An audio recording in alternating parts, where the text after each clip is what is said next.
Hello, this is Stuart Knight, author of the books Marginalizing White Supremacy, Poetic Visions, A Stigmista for a Sister, and my latest work, A Spirit the World Has Forgotten. And today I want to talk about a clamoring I'm beginning to hear throughout the media as far as what black people really want to call themselves. Now, many of us want to call ourselves either indigenous or aboriginal, African American, Moor, Hebrew Israelite, melanated, the whole bunch of other titles. And this is an outgrowth of what white supremacy took from us.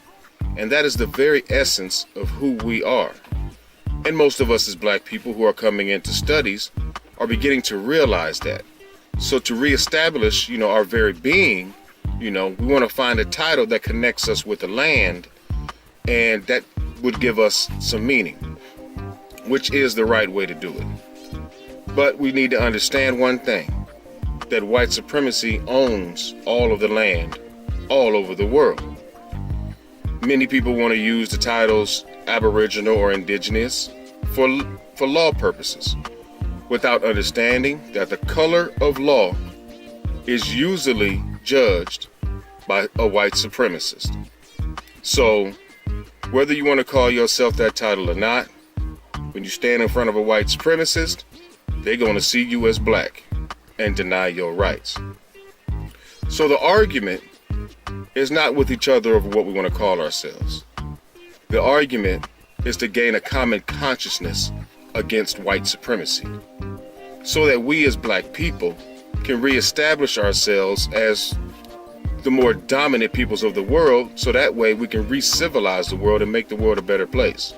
The idea of gaining consciousness is to be able to remove from your mind those stains that were put on it by white supremacy, which pit you against your very own brother, so that you can be able to look at your brother, no matter what condition he's in, and see yourself. So that you can look at someone who looks like you and also see them as a victim of white supremacy. That is the better title, technically, is a victim of white supremacy, as Neely Fuller would say. So one thing we don't need to do is get off into the confounding of language, to use a biblical reference, which has a whole lot of meaning, and begin to understand that we are a common people who have been displaced, usurped, villainized, and victimized by white supremacy.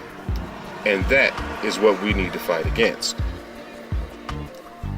So, if you feel that you need to establish yourself and your identity, you already have, by recognizing that you, as a black person, have no control over no resources within the world.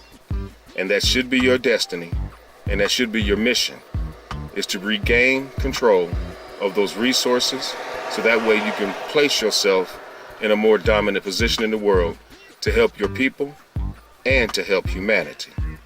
So that's the argument that we all must fight. Once again, this is Stuart Knight, author of the books Marginalizing White Supremacy, Poetic Visions, A Stigmista for a Sister, and my latest work, A Spirit the World Has Forgotten. Peace.